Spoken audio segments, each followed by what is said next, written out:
VikesNow, I am Dustin Baker. We are one day before the Vikings roster trim down deadline.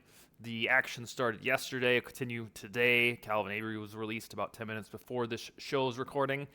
And yeah, they'll shave the roster by 40% or so in preparation for the regular season, which is 13 days away. So what I want to do, an annual show for guys and gals like me in this Viking space, is to project the Vikings roster. Last year I did this on this very show, and I got 4 things wrong. Here, I got a list. Let me make sure I'm not forgetting anything. 4 things wrong, or 5 if you want to be real technical about it. So I'll be wrong again this year, but bear with me. Last year, I did not have Amir Smith-Marset getting waived, but nobody did because nobody knew Jalen Reagor would join the team via trade.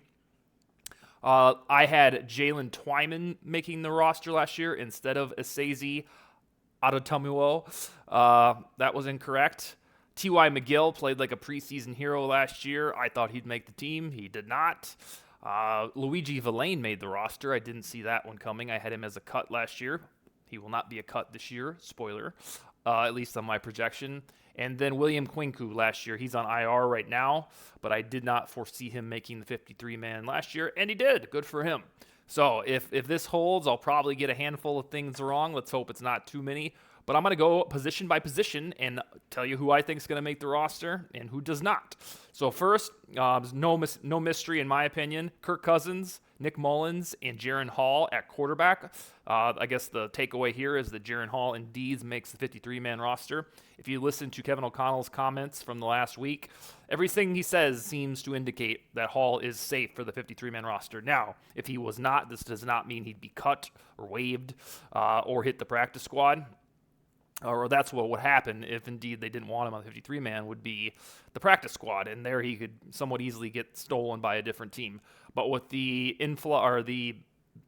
what we're doing with the emergency quarterback rule, it appears Jaron Hall will have a spot on this roster and be available as the third quarterback for these Minnesota Vikings. Jordan Tawamu, have him on the outside looking at. I don't know why they signed him at all, because they played Jaron Hall the full preseason loss to the Cardinals, and it just didn't make sense that they signed him, but who cares? I don't think he'll make the team. So I have to, there's some spots where I have to sacrifice. I do want to keep 6 wide receivers, and I do want to keep Nick Muse in the tight end room because he's played so well, at least for my prediction. So I only have 3 running backs coming over. I do not know the mystery situation of Kene Nwangu, but I do have him making the team in addition to obvious Alexander Madison at RB1 and Ty Chandler at RB2 and Kene Nwangu at RB3. I think Dwayne McBride hits the practice squad, Abram Smith, and Aaron Dykes probably cut altogether. So 3 running backs. That might be the first surprise. I know most guys and gals will keep 4, with Dwayne McBride probably making the team. I just don't know if he's good enough quite yet. I think he's a practice squad looking dude. Fullback, CJ Ham. Nobody gets cut. Ham is a staple. Wide receiver, I kept 6. Justin Jefferson, KJ Osborne, Jordan Addison, Jalen Naylor, Jalen Reagor, and Brandon Powell. I found a way to keep 6. I think they're going to keep Powell. They didn't play him at all in the third preseason game, which is usually a good omen for players. And then Jalen Reagor, I believe, has done just enough this training camp and preseason to get one more look inside the Vikings offense. And you have to remember, this leadership regime traded for him and has a vested interest in him working out. And you don't have a lot to lose by keeping him on the roster. He should be a pretty damn dynamic former first-round playmaker. On the outside looking in at wide receiver, Blake Parole, Tristan Jackson, Lucky Jackson, Thayer Thomas, who muffs punts, Garrett Mag, and Jacob Copeland. No surprises there, I don't think. It'd be cool for Tristan Jackson to eventually make a regular season roster somewhere, because the dude just puts together sweet highlights. So yeah, I have them keeping 6 wide receivers. They did that 2 years ago. Last year they rolled into this thing with 5. I'm presuming they keep 6. I think they like Powell and Reagor. That is my prediction.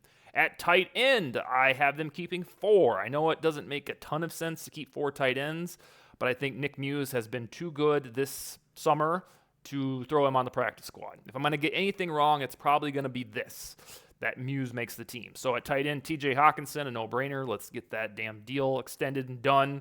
I know he wants a lot of money, but at this time, 2 years from now, it won't seem like a lot of money for a tight end because the market always resets. Josh Oliver at tight end 2. Johnny Munt, who this coaching staff adores. And yes, I found a way to keep Nick Muse because I think he deserves it. I think they recognize that. On the outside looking in, Ben Sims and Colin Thompson, I don't think make the roster. Then we start to get funky in terms of business in the last 14 hours. The Vikings traded Vidarian Lowe to the Patriots. I talked with him on my other show with Bryant McKinney about a year and 4 months ago, and he told Mr. McKinney and I, Vidarian Lowe that is, that his favorite team growing up was the New England Patriots. He was a Tom Brady fan.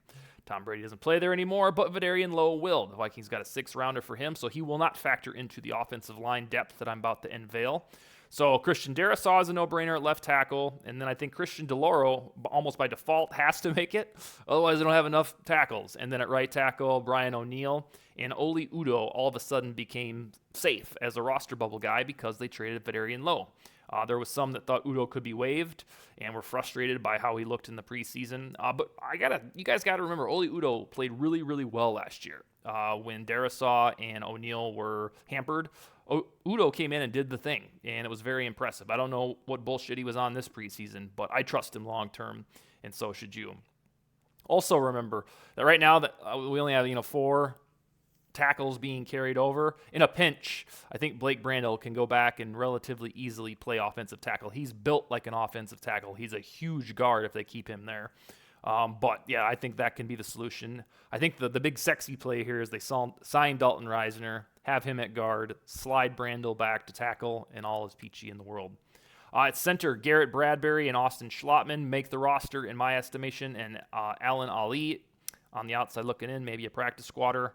Left guard, Ezra Cleveland will go into a contract year. And then I have Chris Reed not making it because nobody saw him this summer, NFI list. Josh Sokol and Jack Snyder not making the roster.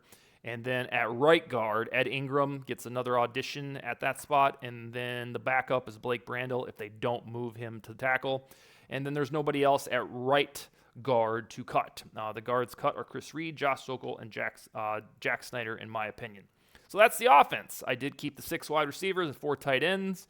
Let's see if that actually happens. Outside linebacker, I have Daniil Hunter, Marcus Davenport, Patrick Jones II, Luigi Villain, and DJ Wanham.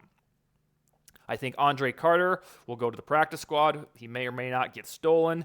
He just didn't do much this summer. He was injured for, 2 or 3 weeks, and then when he got, or maybe it was a little shorter than that, and when he got on the field, it really was kind of a nothing burger. I think we banged the drum for 2 undrafted free agents. One of them worked with Ivan Pace, and one of them is going to be a regular UDFA who takes time to develop, as that's the way it goes with Andre Carter.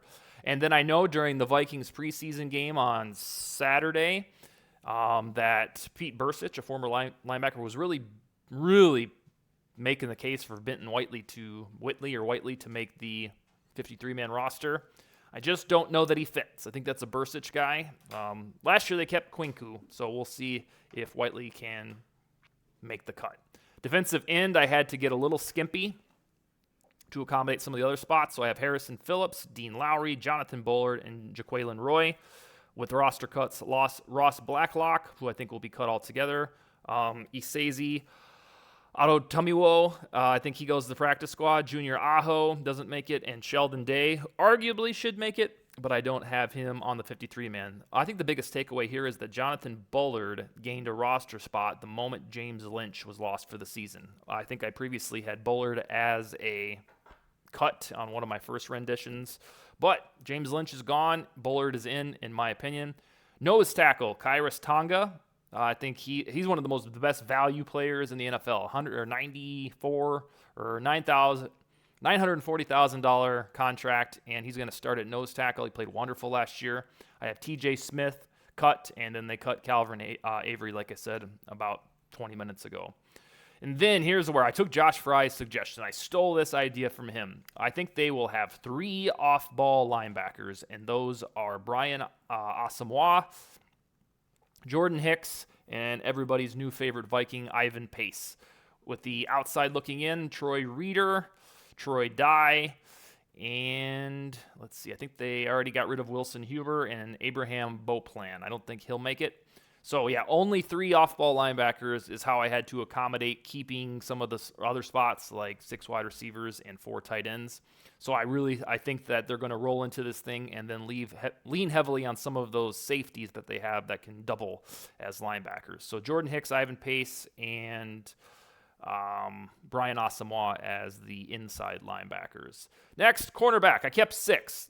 Because there's no Chris Boyd on this Vikings roster, they need more special teams contributors, and damn it, I think Najee Thompson makes it. So my cornerbacks for your 2023 Vikings are Byron Murphy, Caleb Evans, Andrew Booth, Jawan Williams, Mekhi Blackman, and Najee Thompson.